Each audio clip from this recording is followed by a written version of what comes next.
राघव आया तो था वहां पर स्नेहा की शादी को रुकवाने के लिए, लेकिन जैसे ही उसने देखा कि स्नेहा शादी के जोड़े में वहां पर मौजूद है तो उसके होश ही उड़ गए। यहां तक कि स्नेहा उसके साथ रहना भी नहीं चाहती थी। इन सारी बातों ने राघव को अंदर तक हिला कर रख दिया था। राघव ने स्नेहा से कहा, स्नेहा मुझे सच सच बताओ, क्या तुम्हारे माँ बाप तुम्हारे ऊपर कोई प्रेशर बना रहे हैं? तुमने तो मुझे ये भी नहीं बताया कि तुम्हें मुझसे तलाक लेना है। जरूर कोई ना कोई बात है, मैं नहीं मानता कि तुम इस तरह से मुझसे अलग होना चाहती हो। मगर स्नेहा ने धीरे से हंसते हुए कहा, इस बात में इतना हैरान होने वाली कौन सी बात है राघव? क्या तुमने कभी अपने आप को आईने में देखा है? आखिर तुम्हारी और मेरी बराबरी भी कैसे हो सकती है? मैं अग्रवाल खानदान की बेटी हूँ और तुम एक मामूली से क्लिनिक में काम करने वाले डॉक्टर। आखिर मैं शादी करके तुम्हारे साथ क्यों रहना चाहूंगी? तुम्हारे पास मुझे देने के लिए है ही क्या? तुम खुद तो फटीचर हो और मेरे साथ रहने के सपने देख रहे हो। स्नेहा की बातें सुनकर राघव के चेहरे के हाव भाव काफी बदल गए थे, मगर वो बिना हिले डुले सिर्फ उसकी तरफ ही देख रहा था। ऐसा लग रहा था जैसे उस पर बिजली गिर पड़ी हो। उसने अपने सपने में भी नहीं सोचा था कि स्नेहा उससे इस तरह की बातें करेगी।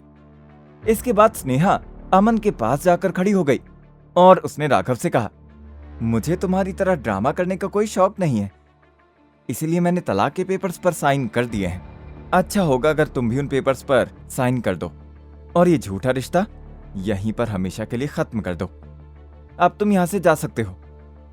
कहने को तो स्नेहा ने राघव को वहां से जाने के लिए कह दिया था, मगर राघव की इस वक्त हिलने की भी हिम्मत नहीं हो पा रही थी।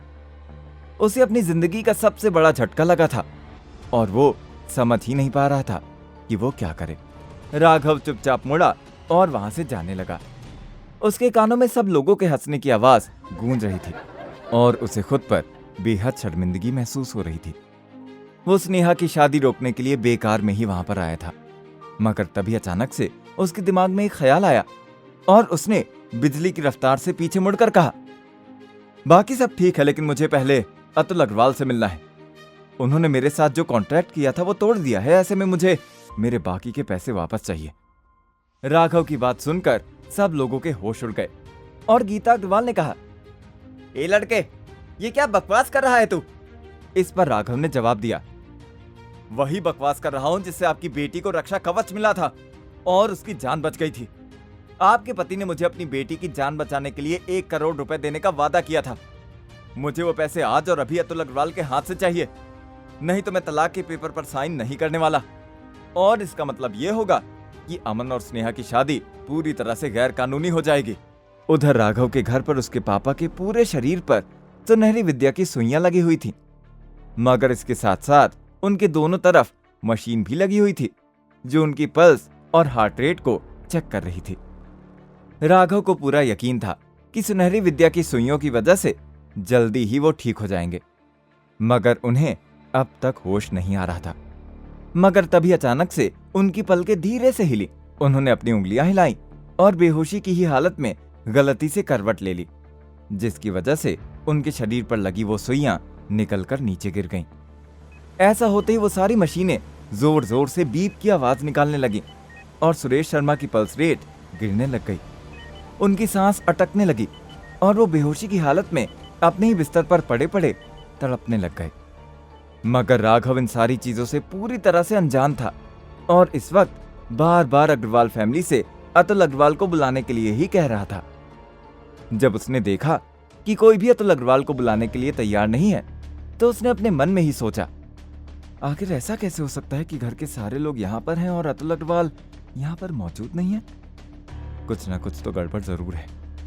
तभी राघव की नजर बेसमेंट में बने हुए एक दरवाजे पर गई। उसे देखकर साफ पता चल रहा था कि वो किसी कमरे का दरवाजा है जो बिल्कुल कोने में है और जिस पर किसी की भी नजर जाना बेहद मुश्किल है। तब उसने एक बार फिर उस दरवाजे की तरफ बढ़ने की कोशिश की। इस बार उसकी ताकत देखकर अमन की भी उसे रोकने की हिम्मत नहीं हो रही थी, मगर उसने डरते डरते राघव को गुस्से में धमकी दी, राघव, अगर तुमने एक कदम भी आगे बढ़ाया तो मुझसे बुरा और कोई नहीं होगा। तुम सोच भी नहीं सकते कि फिर मैं क्या करूंगा। लेकिन राघव ने उसकी बात पर ध्यान नहीं दिया और एक जोर से लात मारकर उस कमरे का दरवाजा तोड़ दिया। मगर जैसे ही उसकी नजर कमरे के अंदर गई तो उसके होश उड़ गए।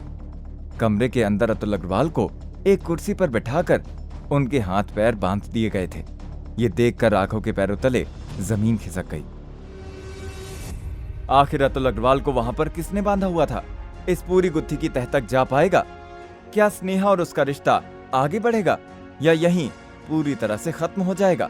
इन सभी सवालों के जवाब जानने के लिए सुनिए एक लाचार दामाद से सुपर दामाद बनने की कहानी, शो सुपर जमाई में।